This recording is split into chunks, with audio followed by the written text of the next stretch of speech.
70 years is a long time. We've been around since 1952. We had some great founders that went out into the public parks here in Minneapolis and brought tennis to kids that wouldn't otherwise have had a chance to play.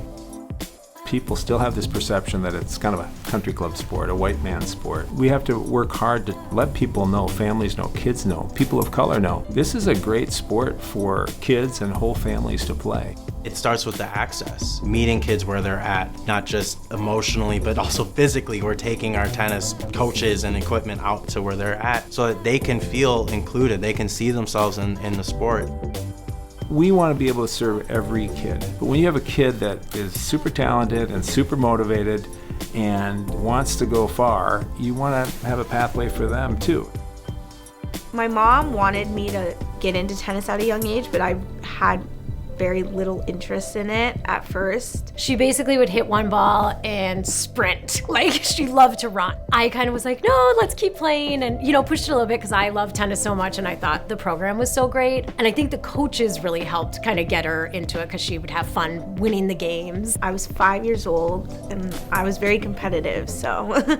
Selah was so athletic and loved sports, so I knew she could be good at whatever sport she kind of chose. When I was 9, I did 2 days a week and I started to really like it.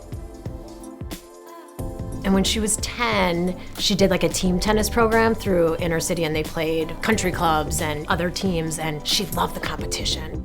She would just go out there and fight. And she begged me to play this USTA tournament here, a level 6, and I was like, no way, you're a teeny, you can't, you can't win this. And she got her butt kicked, but she was like, Mom, I want to keep playing, I want to keep playing. And I saw her on the court and I was like, she's gonna be really good. After that, I just started playing almost every day. Selah would be the only black kid on the court. My husband would be the only black man at a match. People kind of saw me differently, touch my hair weird, things like that. It was kind of harder to get people's respect. Once she got a part of the excellence team, that totally changed. 90% of the kids are kids of color. The Excellence program was started by the USTA Foundation to give kids that are in underserved communities the ability and opportunity to go to the highest levels of the game. And so we went to our first Orange Bowl training in Key Biscayne. Right away we got there and I was like, oh my gosh, it was so diverse. Selah just was like, Mom, I fit in here, It wasn't just a training about tennis. They talk about racism and they talk about, black kids having the same opportunities as white kids. The camps gave me an opportunity to be able to see that tennis is not just a predominantly white sport. Something in her just changed, her work ethic definitely just changed, where she would say to me, I want to go Division I, and I think in her head, she wanted to go pro.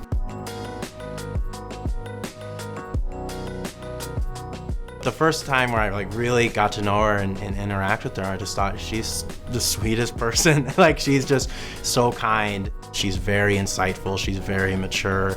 Can't think of someone that you'd rather root for. He's such a great role model for her, and he's helping her mentally on the court too. It's not just her forehand and backhand. It is so competitive and it's so easy to get sucked into one match, one tournament, one season, and I like to come in and really give that perspective. This is a journey. You didn't play well today, that's okay. Let's learn from it. Let's get 1% better tomorrow. He understands some of the experiences I've gone through. Some of my favorite memories with Selah have to be when we're outside right here at MLK Park. When we start playing, often there's a lot of, especially in the summertime, a lot of hustle and bustle in the park. After a while, you can kind of feel people start to come around the tennis court. I've seen plenty of young kids that are, whoa. That's Selah inspiring the future generations, and that's what representation can do. We didn't come from a lot, and she couldn't do all this stuff without InnerCity with the Excellence program.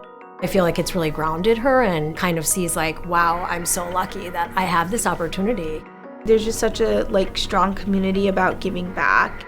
I've picked up trash around the park with other kids or packed rackets and balls to give to kids who don't have the resources. InnerCity's done a really good job of thinking about everyone and not just focusing on myself, that other people are in need. Just seeing the way that our kids get so excited for their competition, they know that there aren't going to be barriers just from a financial standpoint. That really changes the psyche of a kid. We're on the verge of really having some breakthroughs here, and we need the community to continue.